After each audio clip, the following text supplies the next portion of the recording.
কোরআনে ডাক দিছে বান্দা, ইয়া আইয়ুহাল ইনসান মা গাররাকা বিরাব্বিকাল কারীম। আল্লাহ বলেন, হে মানুষ, আমার মতো দয়ালু মেহেরবান রব, 24 ঘন্টা যে আমি তোমাকে লালন পালন করছি। রব কাকে বলে? এই যে এখনো বলবো আমি এখানে, রব বলা হয় ওই সত্তাকে যিনি অনস্তিত্ব থেকে অস্তিত্বে এনেছেন, অস্তিত্বে এনে শেষ পর্যন্ত যিনি তার সৃষ্টির যাবতীয় ভালো মন্দ পূর্বাপর জেনে বুঝে তার অজান্তেই তাকে তিনি ধীরে ধীরে লালন পালন করে পূর্ণতার চূড়ান্ত সীমায় পৌঁছিয়ে দিচ্ছেন, তাকে বলে রব। আমি জানি বা না জানি, আমি বুঝি বা না বুঝি, কখন আমার রোদ দরকার, কখন আমার বৃষ্টি দরকার, কখন আমার আলো দরকার, কখন আমার অন্ধকার দরকার, কখন আমার দেহের জন্য জীবনের জন্য কি দরকার, আমরা অনেকেই জানি না, কিছুই জানি না। কিন্তু যে সত্তা আমাদের সব কিছু দিয়ে যাচ্ছেন, লালন পালন করছেন, এই গোটা কায়নাত দিয়ে আমাদেরকে আদর সোহাগ করে লালন পালন করেছেন, সেই রব হচ্ছে আল্লাহ। আর সেজদা করতে তিনি বলছেন, তিনি বলছেন। তোমার অস্তিত্ব যার হাতে, তোমার বেঁচে থাকা যার হাতে, তোমার নিঃশ্বাস যার হাতে, তোমার চোখের পলক যার হাতে, তোমার হাতের নড়াচড়া যার হাতে, তোমার অস্তিত্বের প্রতি সেকেন্ড বেঁচে থাকা যার হাতে, এমন মালিককে বুঝি মানুষের নারাজ করে? এমন দয়ালু রবকে বুঝি মানুষ বলে রে আব্বা? মা গাররাকা, আল্লাহ বলছে, কে তোমাকে ধোঁকা দিল? বিরাব্বিকাল কারীম, তোমার এমন মেহেরবান দয়ালু রব থেকে আমি আল্লাহ ভুলাই দিল কে তোকে? আল্লাহ এটা জানতে চাইছে, যেন কাছে নিয়ে জিজ্ঞেস করছে, কাছে আয় না, বান্দা বল না, আমার মতো মালিক তোরে ভুলাই দিল কে? কে তোরে আল্লাহ ভুলাই দিল? কে তোরে সেজদা ভুলাই দিল? আলাম নাজআলিল আরদা মিহাদা ওয়াল জিবালা আওতাদা ওয়া খালাকনাকুম আজওয়াজা ওয়া জাআলনা নাওমাকুম সুবাতা ওয়া জাআলনাল লাইলা লিবাসা ওয়া জাআলনান নাহারা মাআশা। আল্লাহ বলে, বলো না বান্দা, আমি কি তোমার জন্য জমিনটাকে বিছিয়ে দেই নাই? আমি কি তোমার জন্য পাহাড়গুলো পেরেকের মতো জমিনের উপরে স্থাপন করে দেই নাই? আমি কি তোমাদেরকে জোড়ায় জোড়ায় নারী পুরুষে সৃষ্টি করি নাই? আমি কি দুই চোখের ঘুম দেই নাই? রাত্রিটাকে অন্ধকারের কালো চাদর দিয়ে আমি কি ঢেকে দেই নাই? দিনের আলোকিত সূর্যটাকে পৃথিবীতে আমি কি এনে দেই নাই? আমি কি দিন বানাই নাই? মাথার উপরে 7টা আসমান বান্দা, আমি আল্লাহ কি বানাই নাই? আমি কি একটা সূর্য দেই নাই? আমি কি চাঁদ এনে দেই নাই? আমি কি আসমান থেকে পৃথিবীর যত নারী দেখছো, ওই নর্তকীর কাছে কিচ্ছু নাই, ও তো যা ছিল দেখাই দিছে। ওই বেবিচারিণী নারী, ওই বেহায়া নর্তকী যে তোমার মোবাইলে তোমার ছবি দেখছো, ওর কাছে তো কিচ্ছু নাই, ও তো যা ছিল বিক্রি করে দিছে। ও তো তার শরীর যৌবন টাকার মূল্যে বিক্রি করে দিছে, ওর কাছে তো কিছু নাই। তুমি তো নারী দেখো না, ছবিও না, নারীর ছবির ছায়া। মোবাইলের স্ক্রিনে যেটা দেখা যায় সেটা নারী না, সেটা ছবিও না, নারীর ছবির ছায়া, নর্তকীর ছবির ছায়া। এটা ছবিও না, এটা ছায়া, ছায়া, এটা ছায়া ছবি, ছায়া। মানুষ ছায়ার পিছনে দৌড়ে জীবন শেষ করে, নিজের শরীর নাপাক করে দিলা, হারাম বীর্যপাত করলা, অস্থিরতার মধ্যে ভেসে গেলা, ধরলাও না, ছুইলাও না, ফাঁকে থেকে টাকাও শেষ, শরীরও শেষ, যৌবনও শেষ, চরিত্র শেষ, সমাজে ইজ্জতও শেষ। আমি এই এখনো বলে আসছি, আমি আমার কথা বলি ভাইয়া, আমি আমার সূরা ফাতিহার 4টা আয়াত পড়ছি, এটা তর্জমা বলেই শেষ করে দেবো। কিন্তু ফাঁকি দিয়ে আমি একটা কথা বলি, ছেলেরা, আমার আব্বা, তোমরা মনে রাখো, কোনো পাপীকে মানুষ মানুষ নামে ডাকে না, পাপের নামে ডাকে। আমার এই কথাটা আবার শোনো, বুঝো, কোনো পাপীকে মানুষ মানুষ নামে ডাকে না, পাপের নামে ডাকে। অর্থাৎ কোনো সুদখুরকে মানুষ আর মানুষ নামে ডাকে না, সুদখুর নামে ডাকে। কোনো ঘুষখুরকে মানুষ মানুষ নামে ডাকে না, ঘুষখুর নামে ডাকে। কোনো জুয়ারি, এই যে মোবাইলে যারা জুয়া খেলো, এই জুয়ারি তোমারে আর কোনোদিন মানুষ মানুষ নামে ডাকবে না, জুয়ারি নামে ডাকবে। কোনো মদখোরকে মানুষ মানুষ নামে ডাকে না, মদখোর বলে মদখোর, নেশাখোর, গাঁজাখোর, ফুট্টাখোর, বাবাখোর, ডাইলখোর, ইয়াবাখোর, হারামখোর। তোকে আর কোনোদিন এই পৃথিবী ইনসান নামে ডাকবে না, বলবে নেশাখোর, জুয়ারি, বলবে লম্পট, জিনাকার, ব্যভিচারী, চরিত্রহীন, বেহায়া।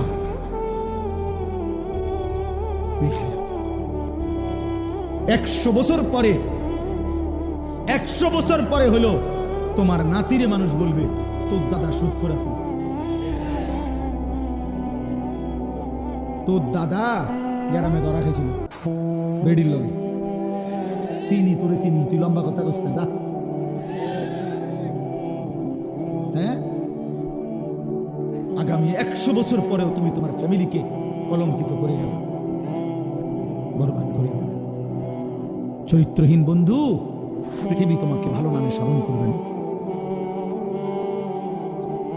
পৃথিবী তোমাকে ভালো নামে স্মরণ করবে না, জগৎ তোমাকে ভালো নামে মনে করবে না, ভালো নামে মনে করবে। ইমাম শাফিঈ রাহমাতুল্লাহ আলাইহি বলছে, নারীর সাথে হারাম যে কোনো সম্পর্ক, হারাম, বিবাহ বহির্ভূত নারীর সাথে এই জিনা, তিনি বলছে এটা ঋণ, কর্জ, ঋণ, ঋণ। প্রিয় যুবক মনে রাখো এটা ঋণ। তিনি বলছেন হাওলাত, ঋণ, তুমি যেন ঋণ নিলা, অতএব তোমার ফ্যামিলির। উনি বলছেন যে হে ইমানদার, মনে রেখো তুমি যদি বিবাহ বহির্ভূত কোনো হারাম, জিনা কিংবা ব্যভিচার, হারাম কোনো নারীর সাথে সম্পর্ক করো, এই ঋণ তোমাকে তোমার পরিবারের কাউকে, আপন জনকে দিয়ে শোধ দিতে হবে। আল্লাহর কসম, এটা ইমাম শাফিঈ বলছে। তুমি যদি তওবা না করো, আল্লাহ যদি মাফ না করে, তো ফ্যামিলির কাউকে দিয়ে এটা শোধ দিতে হবে। এই জন্য আল্লাহ নবী সাল্লাল্লাহু আলাইহি ওয়াসাল্লাম, এক যুবক যখন নবীজির কাছে বলছিল, ইয়া রাসূলুল্লাহ ইযান লি বিজিনা, আমাকে ব্যভিচার, জিনার অনুমতি দেন। নবীজি তাকে 5টা প্রশ্ন করছিল। আফাতুহিব্বুহু লি উম্মিক, আফাতুহিব্বুহু লি ইবনাতিক, আফাতুহিব্বুহু লি উখতিক, আফাতুহিব্বুহু লি আম্মাতিক, আফাতুহিব্বুহু লি খালাতিক। এই 5টা। নবী বলছিল, যুবক তুমি কি চাও তোমার মায়ের সাথে কেউ জিনা করুক? যুবক বলছে না। বলছে তোমার মেয়ের সাথে কেউ জিনা করুক? যুবক বলছে না। তোমার বোনের সাথে কেউ জিনা করুক? যুবক বলছে না। তোমার ফুফুর সাথে কেউ জিনা করুক? যুবক বলছে না। তোমার খালার সাথে কেউ জিনা করুক? যুবক বলছে না। আল্লাহ নবী বললেন, ওয়ালান নাসু ইউহিব্বুনাহুম লিউম্মাহাতিহিম ওয়া আখাওয়াতিহিম ওয়া বানাতিহিম ওয়া আম্মাতিহিম ওয়া খালাতিহিম। তাহলে যুবক মনে রেখো, পৃথিবীর কোনো মানুষও চায় না তার মায়ের সাথে কেউ জিনা করুক, তার বোনের সাথে কেউ জিনা করুক, তার মেয়ের সাথে কেউ জিনা করুক, তার ফুফুর সাথে কেউ জিনা করুক, তার খালার সাথে কেউ জিনা করুক। তুমি যার সাথে ব্যভিচার করতে চাও, হারাম সম্পর্ক করতে চাও, সেও তো কোনো মানুষের মা, খালা, ফুফু, বোন, মেয়ে। তুমি সেটা কিভাবে করবা যুবক? আল্লাহর কসম, ওই যুবক বলছে, ইয়া রাসূলুল্লাহ, আমি কসম করলাম এমন ঘৃণ্য জঘন্য কাজ আমি আর কোনোদিন করব না, আপনি আমার জন্য দোয়া করে দেন। নবী তখন ওর জন্য দোয়া করছে, বুকে হাত দিয়া। আল্লাহ নবী ওই যুবকদের জন্য দোয়া করছে। আমিও তোমাদের জন্য দোয়া করি, যদি কোনো যুবক সিদ্ধান্ত নাও হারাম নারী, হারাম ছবি দেখবা না, অশ্লীল দৃশ্য দেখবা না, হারাম কোনো মেয়ের সাথে সম্পর্ক করবা না, তো ওই দোয়া যেন আল্লাহ তোমার উপরও রাখে। নবী ওই যুবকের জন্য 3টা দোয়া করছে। আল্লাহুম্মা মাগফির যামবাহু, আল্লাহ এই যুবকের গুনাহগুলো মাফ করে দেন। ওয়া তাহহির কলবাহু, আল্লাহ যুবকের অন্তর পবিত্র করে দেন। ওয়া হাসসিন ফারজাহু, আল্লাহ যুবকের লজ্জাস্থানও পবিত্র করে দেন। তোমরাও দিল থেকে নিয়ত করো, আগামীর পৃথিবী তোমাদের অপেক্ষা করছে। দোস্ত, তোমরা তোমাদের পৃথিবী কষ্টের বানাইও না। যুবক ভাই, তোমার দাদা তোমার আগে চলে যাবে কবরে। আশা করা যায় তোমার বাপ তোমার আগে কবরে চলে যাবে, আশা করা যায় তোমার মা তোমার আগে কবরে চলে যাবে। কিন্তু তোমরা যারা, আমার একটা কথা তোমরা শোনো, এখানে যারা দাঁড়াইছো ভাই, তোমরা তাকায় দেখো চারিদিকে।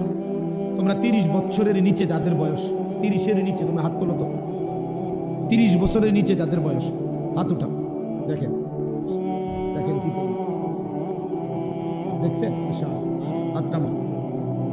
এখন আমার প্রশ্ন হলো, এই যে 30 বছরের নিচে কিশোর যুবক, তোমরা বলো ভাই ইনসাফ করে, এখানে যারা আমরা জমা হইলাম, তারা সারা বাংলাদেশের কথা বলে না? এরা উত্তরবঙ্গের, এরা পার্বত্য চট্টগ্রামের, এরা খুলনা বরিশালের, এখানে সর্বোচ্চ 20 কিলোমিটার ধরলাম, 30 কিলোমিটার ধরি, 30 কিলোমিটার জায়গার আশেপাশের সন্তান তোমরা, এই না? আমার কথা হলো, তুমি একটা ছেলে ভাবো যে 30 কিলোমিটার দূরত্বের এতটুকু জায়গার মধ্যে যদি এতগুলো ছেলের মধ্যে নামাজের চিহ্ন, ঈমান আমলের চিহ্ন কোথায়? তাহলে একটি এলাকার যদি 30 কিলোমিটার এলাকার মুসলমানের কিশোর যুবকের চরিত্র আখলাক যদি এই পরিমাণ হয়, তাহলে ইসলাম টিকবে কেমনে? আগামী দিনে আমরা সুখ পাবো কিভাবে? প্রিয় ভাই বলো, আজ যদি এমন হইতো যে 18 কোটি মানুষের মধ্যে এই কয়জনের, তাইলে তো মনটারে বুঝাইতাম যে 10 কোটি মুসলমানের মধ্যে সর্বোচ্চ 2-4 লাখ হয়তো নামাজ পড়ে না, তাইলে একটা মনটারে বুঝাইতাম।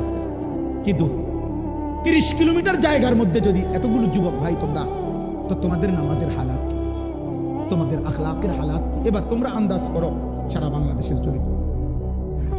সারা বাংলাদেশের, আমি সোহাগপুর মাহফিলে গেছি, সেখানে আমি এরকম অগণিত যুবক দেখে আসছি। তাইলে আমার কথা হলো এটা যে তুমি ভাই ইনসাফ করো, তোমরা বলো। খোদার কসম, নবীজি বলছে লা ইয়াকুনু ফি উম্মতি খাসফুন ওয়া কাসফুন ওয়া মাসখুন, তিরমিজি শরীফের হাদিস। নবীজি বলছে শেষ জামানায় ফি উম্মতি, আমার উম্মতের মধ্যে 3টা বড় আযাব আসবে। 1 নম্বর, মাটি ধসিয়ে দেওয়া হবে। মনে করেন এরকম আমরা আছি, তো হঠাৎ মাটি ধসাইয়া সবাইকে দাফন করে দেওয়া হবে। 2 নম্বরে কাসফুন, পাথরের বৃষ্টি বর্ষণ করে ধ্বংস করে দেওয়া হবে। 3 নম্বরে মাসখুন, চেহারা বিকৃত করে দেওয়া হবে। সাহাবীরা জিজ্ঞেস করছে, কিলা ইয়া রাসূলুল্লাহ মাতা, হে আল্লাহর নবী কখন সেটা হবে? নবীজি বলছেন ইজা যাহারাতিল কাইনাত ওয়াল মাআজিফ, যখন গান বাদ্য বেড়ে যাবে, গায়িকা বেড়ে যাবে, বাদ্যযন্ত্র বেড়ে যাবে, গায়িকা, গানের আসর, নৃত্যের আসর, বাদ্যযন্ত্রের ঝংকার, নারীর বেহায়াপনা বেড়ে যাবে। ওয়াস্তাহাল্লাতিল খামরা, এবং মানুষ হালাল পানির মতো মদ পান করতে থাকবে। খোদার কসম, নবী বলছে তখন বহু মানুষকে ভূমি ধসিয়ে দেওয়া হবে, পাথরের বৃষ্টি বর্ষণ হবে, অথবা চেহারা বিকৃত করা হবে। আমার যুবক ভাই, সারা দিনে আমি কেন চিল্লাই? আমার এই চিৎকার আহাজারির মূল কারণ এটা দোস্ত। আমি 21 বছর হয় ওয়াজ করি, 21 বছর আলহামদুলিল্লাহ, আল্লাহর দয়া। আমি 21 বছর ধরে যুবকের জন্য বলি নাই, আমি সবার জন্যই বলতাম। আগে বিভিন্ন বিষয় নিয়েই বয়ান করতাম। আমি বুঝি না, আমি জানি না আমার মালিক কেন আমার বলাইছে। কিশোর নওজোয়ানের জন্য আমি বলি কেন, এও আমি জানি না। আমি নিজেও বুঝি না, আমারে কোনো কেউ নিয়মতান্ত্রিক কোনো মন্ত্রণালয় দেয় নাই, আমারে কোনো দায়িত্ব দেয় নাই, আমারে কেউ আলাদা বলে নাই। আমি এমনি আল্লাহর পক্ষ থেকে আমার দিলে আসে এটা যে তোমরা কেমনে বাঁচবা। আমার ভয় এটা, তোমরা যদি এই পরিমাণ ছেলে নামাজ না পড়ো, তোমরা এই পরিমাণ ছেলের যদি চুল মুশরিকদের বেঈমানদের মতো হয়, তোমরা এত বিপুল পরিমাণ ছেলে যদি নারী, ছবি, জিনা, ব্যভিচার, গান, বাদ্য, অশ্লীলতা নিয়ে পড়ে থাকো, তো আগামী 30 বছর পরে তোমাদের সমাজ কি হবে? আমার ভাই বলো, তোমার এই বয়সে যদি তুমি 1 ওয়াক্ত নামাজ না পড়ো, আল্লাহ যদি তোমাকে একটা সন্তান দেয়, আল্লাহ যদি তোমার বিবাহ করার তৌফিক দেয়, তোমার সন্তান কেমন হবে বলো না আব্বা? আমি ছোটবেলায় দেখে গেছি, আমার আজীবন আমার বাপেরে আমি দেখছি। আমার আব্বা মসজিদের ইমামতি করতেন, আমার বাবা আমারে হাত ধরে মসজিদে নিছেন। আমি আমার সন্তান 9 বছরের বাচ্চা ছেলে, পরে আমি নিজে ফজরের নামাজে মসজিদে নিয়ে যাই। তাইলে তুমি কি করতে চাচ্ছ? তোমরা আমারে বলো, তোমরা আমারে বলো বাপ। প্রতিবার যখন নারী দেখো, উলঙ্গ ছবি দেখো, অশ্লীল দৃশ্য দেখো, কি চাচ্ছ সেখানে? এই বেহায়া নারীর থেকে তুমি চাওটা কি? জিনা। আমি বুঝি না। তুমি চাচ্ছ সুযোগ, যদি সুযোগ মিলতো তাহলে তুমি জিনা করতা, তুমি ব্যভিচার করতা। নাই তো তুমি কেন চাও? তুমি এই সুযোগই চাচ্ছ। তুমি কল্পনা করো তো, তুমি, তোমার পবিত্র মা বাবা, স্বামী স্ত্রীর পবিত্র বন্ধন ছিল, মা বাবার গভীর ভালোবাসার বরকতে তুমি পৃথিবীতে আসছো।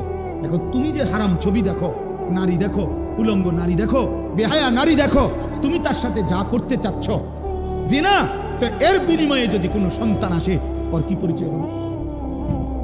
কথা বলে না, কথা বলে না। এই ছেলেরা বলো, তুমি তোমার মা বাবার বৈধ সন্তান? কথা বলে না। তুমি অবশ্যই বলো না কেন?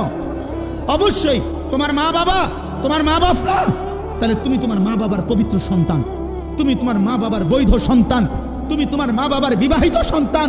তাহলে তুমি যদি চরিত্রহীন হও, এই কোরআন ওয়াদা দিছে, খোদার কসম আল্লাহ বলছে, আয-যানি লা ইয়ানকিহু ইল্লা জানিয়াতান আও মুশরিকা।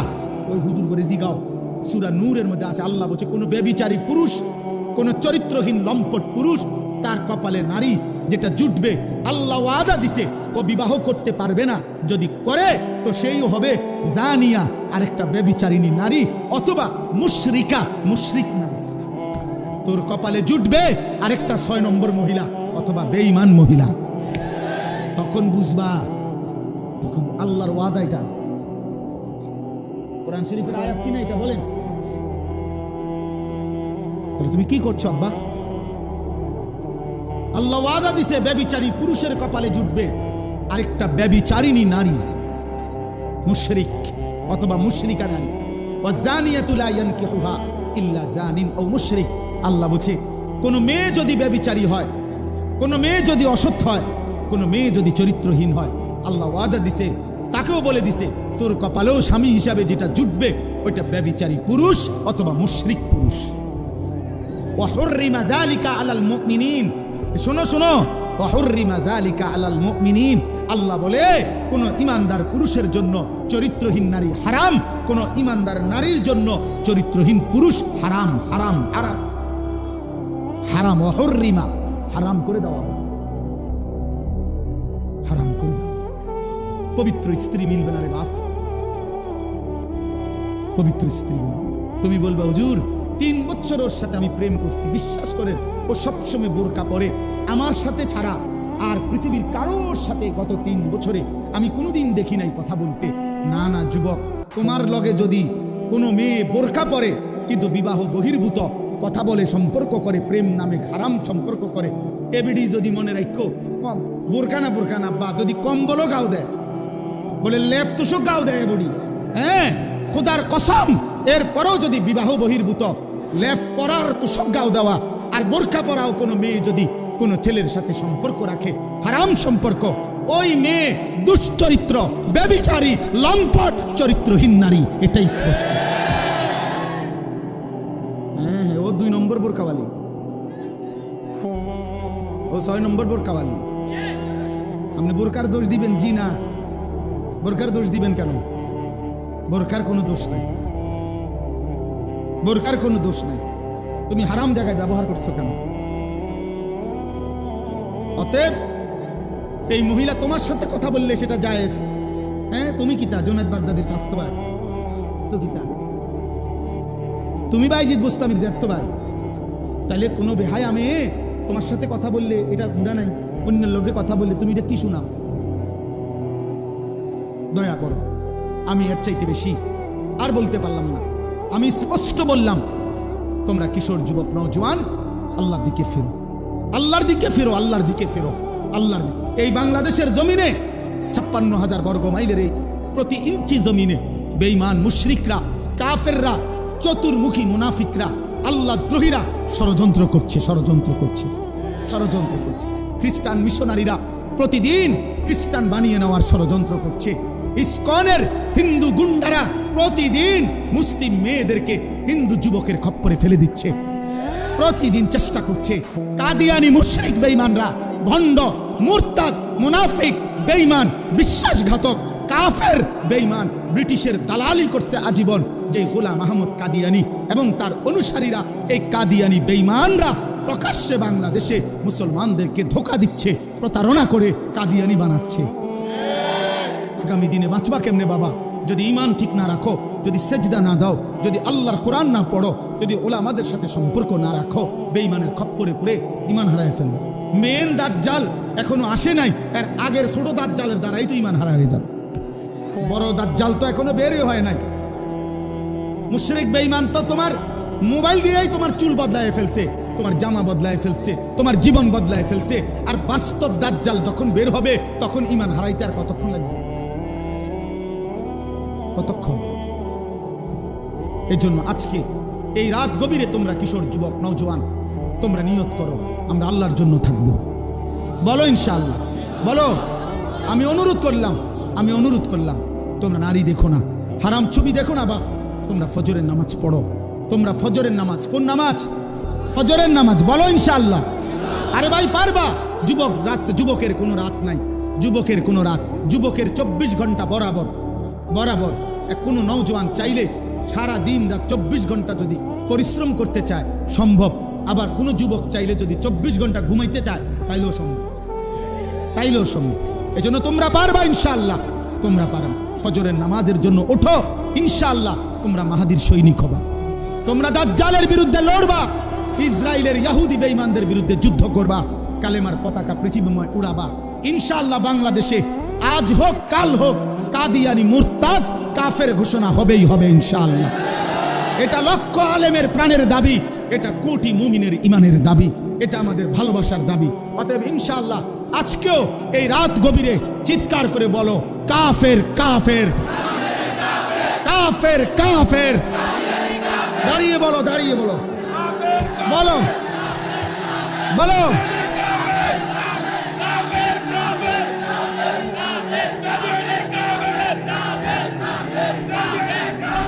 কাফের কাফের।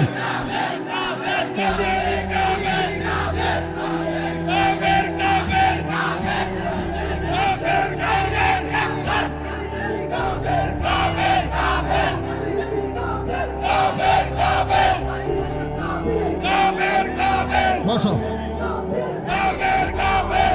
বসো ভাইয়া বসো। এটা আমাদের ইমানের দাবি, এটা আমাদের ভালোবাসার দাবি, এটা আমাদের রক্তের দাবি। আমরা মুহাম্মদ আরবি সাল্লাল্লাহু আলাইহি সাল্লামের ইজ্জতের জন্য আমাদের পূর্বপুরুষ বারবার জীবন দিছে, আমরাও দেব ইনশাআল্লাহ, আমরাও দেব ইনশাআল্লাহ।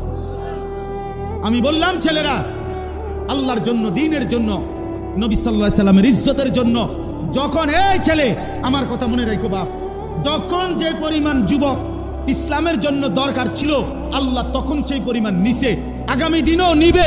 তুমি দোয়া করো, আল্লাহ আমাকে মুমিনের কাফেলায় রাখেন, আল্লাহ মাহাদির কাফেলায় রাখেন। তুমি দোয়া করো, আল্লাহ চাইলে নেবে, আল্লাহ চাইলে নেবে। আল্লাহ নিজে বলছে, বন্ধু মক্কার জমিনে আপনি দাওয়াত দেন, লোক নিমু আমি। নবীজিকে আল্লাহ বলছে, বন্ধু দাওয়াত আপনি দেন, লোক নেবো আমি। লোক নিবে কে? এজন্য আল্লাহ বলছে, নবীজি আবু বকরকেও দাওয়াত দিছে, আবু জেহেলকেও দাওয়াত দিছে, আবু লাহাবকেও দিছে, ওমরকেও দিছে। আল্লাহ বলছে, আবু বকরকে আমি আবু লাহাবকে নিলাম না, ওমরকে নিলাম, ওসমানকে নিলাম, উতবাকে নিলাম না, আলীকে নিলাম, সাইবাকে নিলাম না। আল্লাহ বলছে, বন্ধু আমি যাকে চাইলাম তাকে নিলাম, যাকে চাইলাম না নিলাম না। আপনি বলেন সবাইকে লোক নেমু আমি। এই জন্য আমরা বলে তো যাচ্ছি সবাইকে, কিন্তু রব ইমানের জন্য, ইসলামের বিজয়ের জন্য, কালেমার পতাকার জন্য লোক নেবে কে? আল্লাহ যেন তোমাকে কবুল করে, আল্লাহ যেন তোমাকে কবুল করে, আল্লাহ যেন তোমার পরবর্তী জেনারেশনকে কবুল করে। আমি আমার ছেলেকে বারবার হাত ধরে ধরে বলছি, আমার দুই সন্তানকে বাপ, আমি যদি কোনোদিন হারিয়ে যাই পৃথিবী থেকে, তুই বলবি আল্লাহর কথা, কালেমার কথা বলবা, ইমানের কথা বলবা। আল্লাহর জন্য জান দিলে, আল্লাহর জন্য জীবন দিলে, আল্লাহর জন্য দুশ্মনের আঘাতপ্রাপ্ত হলে এটা লজ্জার নয়, বরং এটা ইজ্জতের বিষয়। আমাদের মজলুম যারা কারা নির্যাতন সহ্য করেছেন, ওনারা জাতির কাছে ঘৃণিত, সম্মানিত, সম্মানিত। যুগে যুগে ইসলামের জন্য, আল্লাহর দ্বীনের জন্য যারা জীবন দিয়েছে, যারা কষ্ট লাঞ্ছনা জুলুম অত্যাচার সয়েছে, পৃথিবীতে তারা অমর হয়ে আছে। আল্লাহ তোমাদেরকে তৌফিক দেন, কবুল করেন।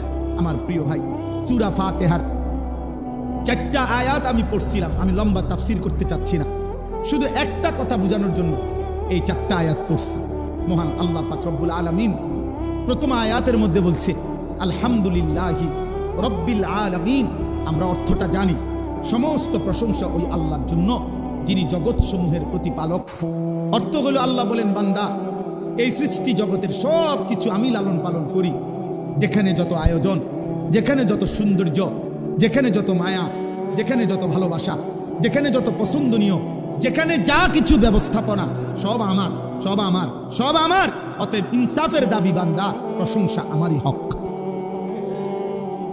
প্রশংসা, ফুলের যত সুন্দর, ফলের যত সুন্দর, গাছের যত সুন্দর, মাছের যত সুন্দর, পাখির যত সুন্দর, মানুষের চেহারার যত সুন্দর, এই জীবনের আয়োজনের যত সুন্দর, চারিদিকে যত আয়োজন, সব যার, প্রশংসা তার। প্রশংসা কার? অতএব জীবনের এত সৌন্দর্যময় পৃথিবী উপভোগ করে তুমি আল্লাহ চেনো না কেন? তুমি আল্লাহ চেনো না কেন? তুমি মালিক চেনো না কেন? তুমি মালিক চিনবা না কেন? অতএব এই প্রথম কথাই, আমাদের সমস্ত প্রশংসার হকদার কে? আল্লাহ। আল্লাহ। 2 নাম্বার, আল্লাহ বলে, এই গোটা জগৎ আমি বান্দা লালন পালন করি, তোমার জন্য সব কিছুর ইন্তজাম করছি। এটা আমি অপারগ হয়ে না, আমার উপরে কেউ চাপাইয়া দেয় নাই। আর রহমানির রহিম, আমি সীমাহীন দয়ালু, আমি পরম করুণাময়, আমি অতীব দয়ালু। আমার দয়া, আমার মায়া, আমার রহমত, আমার ভালোবাসার কারণেই আমি আল্লাহ এই কায়নাতের সবকিছু লালন পালন করছি। সেকেন্ড সেকেন্ড, পলক পলক, মুহূর্ত মুহূর্ত তোমার রিজিক, তোমার ব্যবস্থাপনা, কায়নাতের সবকিছু তোমার কাছে পৌঁছাচ্ছে। 3 নম্বরে আল্লাহ বলেন মালিক ইয়াউমিদ্দিন। এই কথাটা দোস্ত আমি শুধু বুঝাইতে চাই, বাবাদেরকেও আল্লাহ তাআলা আমাদেরকে দুনিয়াতে খাইতে দিছেন, ঘুমাইতে দিছেন, দুনিয়া ভোগ করতে দিছেন। হাজার নাফরমানির পরেও আমাদেরকে আল্লাহ কিছু বলতেছে না। আমরা নামাজ পড়ি না, সেজদা করি না, হালাল খাই না, গুনার মধ্যে ডুবে আছি, তো আমরা মনে করতেছি এভাবেই তো মনে শেষ। আল্লাহ বলে না বান্দা, আমার রহমত আর দয়া মায়ার কারণে দুনিয়া ভোগ করতে দিচ্ছি, তবে কিন্তু মনে রেখো আমি কিন্তু ছেড়ে দিচ্ছি না, আমি হিসাব ছাড়া না। মালিক ইয়াউমিদ্দিন, আমি একটা বিচারের দিবস, হিসাবের একটা দিন পৃথক আমি নির্ধারণ করেছি। সেদিন আমি শুধুই বিচার করব, সেদিন আমি শুধুই বিচার করব। সেদিনের মালিক আমি আল্লাহ। আমার দেওয়া এই পৃথিবীর 1 সেকেন্ডের একটা নিঃশ্বাস আমি হিসাব ছাড়া নেব না। আমার নিঃশ্বাসের হিসাব দিতে হবে, চোখের পলকের হিসাব দিতে হবে, আমার দেওয়া এক এক ফোঁটা পানির হিসাব, রিজিকের হিসাব, দুনিয়া ভোগ করার হিসাব আমাকে বুঝাই দিতে হবে, বুঝাই। অতএব রাত গভীরে এটা মনে রাখতে হবে। হযরত ওমর রাদিয়াল্লাহু তাআলা আনহু তাফসীরের মধ্যে আছে, একবার 3 দিন ক্ষুধার্ত থাকার পরে উনি হযরত ওমর 2টা খেজুর আর 1 ঢোক পানি পান করছে। আল্লাহর নবী বললেন ওয়াল্লাহি লা তুসআলু আন হাযান নাঈম। ওমর, আল্লাহর কসম, এই 2টা খেজুর আর পানির হিসাবও কিয়ামতের দিন তোমাকে দিতে হবে। হযরত ওমর কাঁদছিলেন, ইয়া রাসূলুল্লাহ, 3 দিনের ক্ষুধার্ত আমি, এরপরে মাত্র 2টা খেজুর খাইলাম, একটু পানি পান করলাম, এটার হিসাবও দিতে হবে? আল্লাহর নবী বলেন ওয়াল্লাহি লা তুসআলু, আল্লাহর কসম, হ্যাঁ আল্লাহ এটাও জিজ্ঞেস করুন। দোস্ত আমার, অতএব এই রাত নষ্ট করো না, এমন সুন্দর হায়াত নষ্ট করো না। প্রিয় ভাই, কোন রাত আর ফিরে না। আজকের মাগরিবের ওয়াক্ত আর হবে না, আজকের এশার নামাজের ওয়াক্ত আব্বা আর হবে না, এই রাত আর আসবে না। এই যে 16ই নভেম্বর 2025 রোজ রবিবার, খোদার কসম এই শিরোনাম পৃথিবীতে আর হবে না। আগামী সপ্তাহে রবিবার আসবে, কিন্তু সেটা 16ই নভেম্বর না। আগামী বছর 16ই নভেম্বর আসবে, কিন্তু সেটা 2025 না, 2026। কি মনে হয় এই শিরোনাম হুবহু আর হবে কোনোদিন? আজকের মাগরিবের ওয়াক্ত আর হবে না। আগামীকালকে তো আগামীকালকের মাগরিব, আজকের আসার ওয়াক্ত আর হবে না, এটা তো আগামীকালকেরটা তো আগামীকালকের আসা। কোনো ঘন্টা, মিনিট, সেকেন্ড আর ফিরে না, আর আসে না।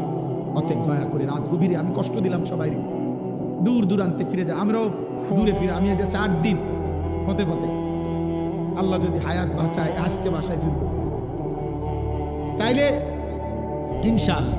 এই জন্য বললাম সবাই ঘরে ফিরবেন।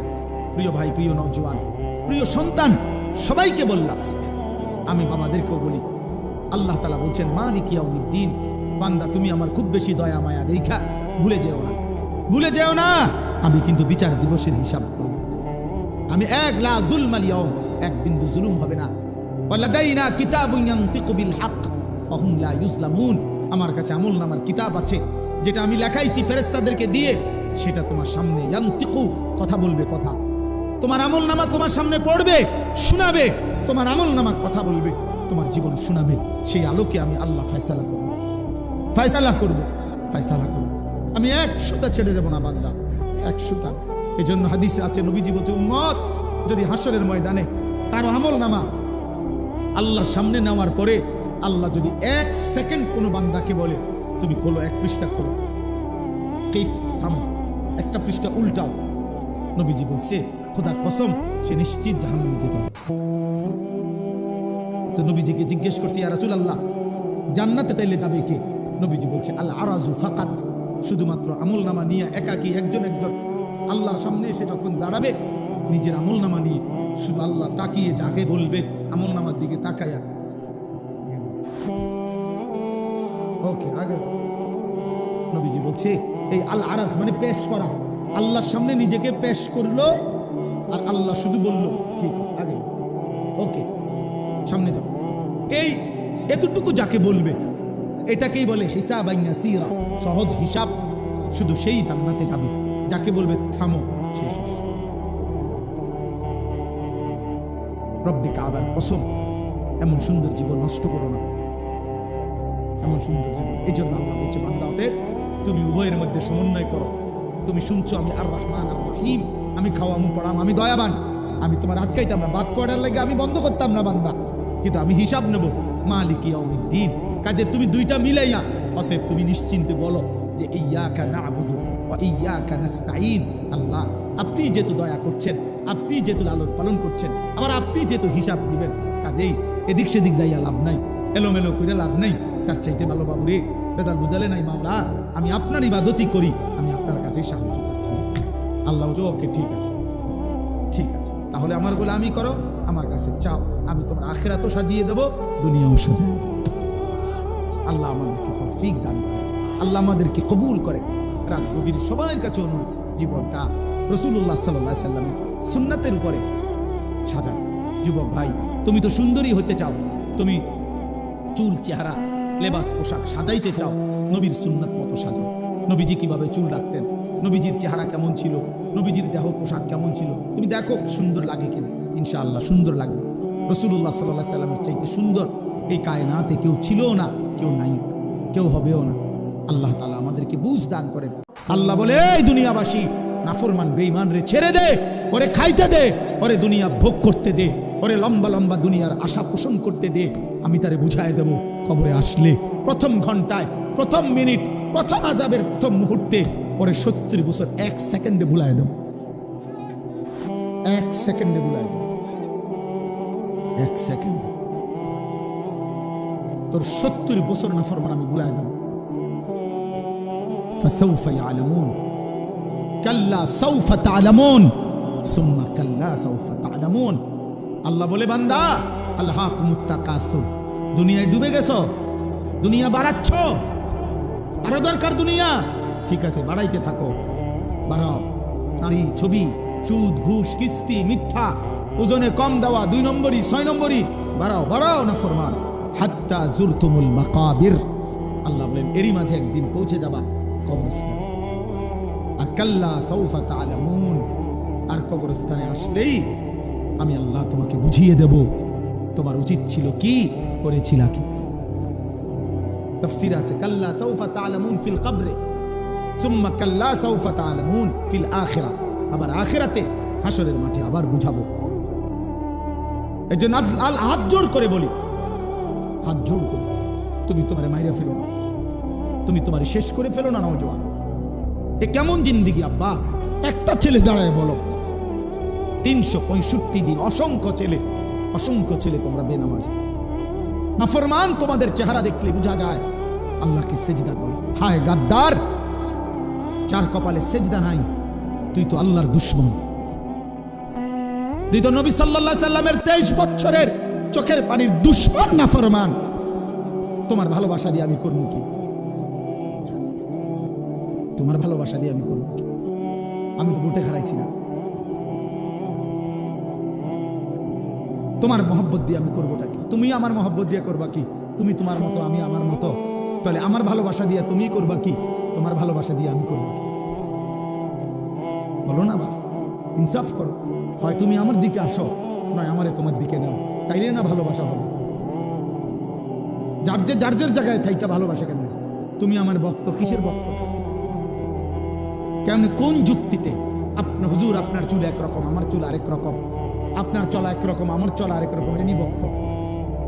তাহলে এটা কি ধরনের মহব্বত বাবা? ইনসাফ করেন, রহম করেন, নিজের উপরে দয়া করেন, ছেলেরা বাপ দয়া করেন। এমন মালিক কেমনে ভুলে গেলাম? একটা সেজদা দাও নাই আজকের সারাদিনে, দয়া করে আমি অনুরোধ করি তোমরা চলে যাও। সারাদিনে যারা এক ওয়াক্ত নামাজ পড়ো নাই, এই হাইওয়ান, মানুষ রূপী পশু, তুমি চলে যাও, যাও বাবা চলে যাও। তোমার মতো নাফরমান না শুনলেও চলবে, যা বাইর হবে, এটা তুই জানো। আল্লাহর দুশমন বেটা, যে কপালে সেজদা নাই, যে কপাল আল্লাহর সামনে নয় না, যে কপাল সেজদা দেয় না, তার চাইতে বড় গাদ্দার, তার চাইতে বড় গাদ্দার, তার চাইতে বড় গাদ্দার আসমানের নিচে জমিনের উপরে নয়। তোমার চাইতে নিকৃষ্ট আর কোনো কেউ। তুমি আমার কথা রাগ করবা তো তুমি রাগ করলে কুত্তারে জিগাইও। কুত্তা, একটা কুত্তারে জিগাইসবে নামাজি সেজদা যারা দিলা না, একটা কুত্তারে জিগাইও যে কুত্তা তুই সেজদা দিলি না কেন, তুই নামাজ পড়লি না কেন। তখন কুকুর বলবে, হে নাফরমান, আমারে আল্লাহ সেজদা দিতে বলে নাই, আমার উপরে নামাজ ফরজ নাই, আমারে আল্লাহ নামাজের যোগ্যতাই দেয় নাই, আমার মধ্যে সেজদার কোনো অনুমতিই নাই, আমার সেজদা দিতে আল্লাহ আদেশ করে নাই, এই জন্য আমি কুকুর সেজদা দেই নাই। কিন্তু তুমি মানুষকে আল্লাহ সেজদা দিতে বলছে, এরপরও তুমি সেজদা দাও নাই, অতএব তুমি আমি কুত্তার চাইতে নিকৃষ্ট। বেটা কুত্তা এই কারণে সেজদা দেয় না, তাকে আল্লাহ বলে নাই, তোকে বলছে নাফরমান, তোকে বলছে, তোকে সেজদা দিতে বলছে। বিবেক থাকলে ঘরে যাইও না, এখন সেজদা দাও, এখন দাও, এখন নাইলে মনে রাখবা ভাত খাইতে পারবা, দুনিয়া চলবে। দোস্ত, আল্লাহ যেহেতু কাফের বেঈমানের ভাত থামায় নাই, তোমারও থামাইতো না। আল্লাহ যেহেতু দুনিয়া ভাত মাছ চাল ডাল, দুনিয়ার অর্থ সম্পদ, দুনিয়ার নারী সন্তানাদি বাচ্চা কাচ্চা সার্কি ব্যবসা টাকা রোজগার ভোগ দুনিয়া, এটা যেহেতু মুশরিক কাফের বেঈমান নাস্তিক হিন্দু বৌদ্ধ ইহুদি খ্রিস্টান মুরতাদ আল্লাহদ্রোহী, আল্লাহই মানে না, আল্লাহকে স্বীকারও করে না, এমন নাফরমানকে যেহেতু আল্লাহ খাওয়ায় পড়ায় ঘুম পাড়ায় পেশাব পায়খানা করায় বউ বাচ্চা দেয় ভাত তরকারি দেয় বিল্ডিং দালান দেয়, তো তোমারই দিত না কা? তোমারই দিত না কা? ভাতে খাও, অসুবিধা কি? এই জন্য দিল যেন মরে না চায়। আমি অনুরোধ করলাম, একটা যুবক একজন বদলাও, একজন। আমি তোমার আশায় আসছি, আমি সবার আশায় আসি না।